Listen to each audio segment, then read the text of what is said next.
एमिति केबे चूड़ा मिक्सचर आपण माने घरे बनैछन्ति जोटा कि 2 टेबुल स्पून तेल रे रेडी हो जाई थाए आ ता पुणी 2 ରୁ 3 मास पर्यंत मध्य ए चूड़ा मिक्सचर को रखि परिबा। तो चलंतु स्टार्ट करबा। आज मार्केट स्टाइल रो चूड़ा मिक्सचर घरे बनैबा। मु नै जाईछि गोटे कंसार पूरा कंसाए नै जाईछि चूड़ा हमर नॉर्मल चूड़ा हम जोटा डेली खाओ ताको आमे बिना तेल रे भाजी नबा। हाथ रे एमती चेक करि नेबे क्रिस्पी जदि हेइथिबो ताहले आ गोटे प्लेट रे काढी नबा। तापरे 2 टेबुल स्पून तेल नै जिबा सेतिरे बादाम को भाजी नबा। बादाम गोल्डन कलर हे गले ताको से प्लेट रे काढी नबा। तापरे एठी मु बंगाली डाली नै जाईछि। सब क्वांटिटी मु सेम नैछि। आपण माने कम बेसी भी करि परिबे।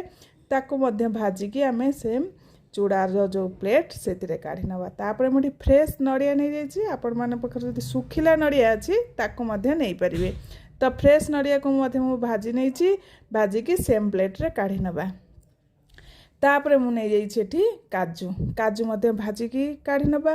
काजू आपण माने जदि घरे अवेलेबल है ताको स्किप करि परिबे। तापरे खिसमिस नहीं जाइए खिसमिस मु मध्य भाजी की काढ़ी नहीं। तापरे आम ये भृषंग पत्र नहीं जिबा। आउ किछि कंचा लंका को काटिक नहीं जिबा। ताकू मध्य भाजिकी आम काढ़ी नबा सेम चूड़ा रे। काढ़ी सारला परे आमे कौन करबा ना गैस रो फ्लेम को ऑफ कर नबा। देखंतु 2 टेबुल स्पून तेल रे एतिकी तेल बळीची। हळदी गुंड पके दबा, लंका गुंड पके दबा, जीरा गुंड पके दबा। आउ आमे हेंगु किछि पके नबा। आउ तापरे लूण किछि पके नबा स्वाद अनुसार। लूण पके मिक्स कर नबा। सेई तेल रो जो मसलाटा आमे सेई चूड़ा मिक्सचर रे ढाली नबा।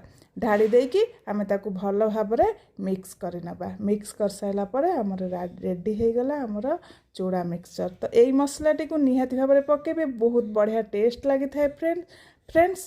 तो एई भली भाबरे आपण माने देखंतु केते सुंदर भाबरे हमर रेडी हे गला चूड़ा मिक्सचर टी। तो आकु आमे एयर टाइट कंटेनर रे भरि की 2 ରୁ 3 मास पर्यंत एन्जॉय करि परिबा। आ स्नैक्स रो भी टेंशन नाही। तो आपण माने एई भली भाबरे घरे मार्केट स्टाइल चूड़ा भजा बनै की खांतु।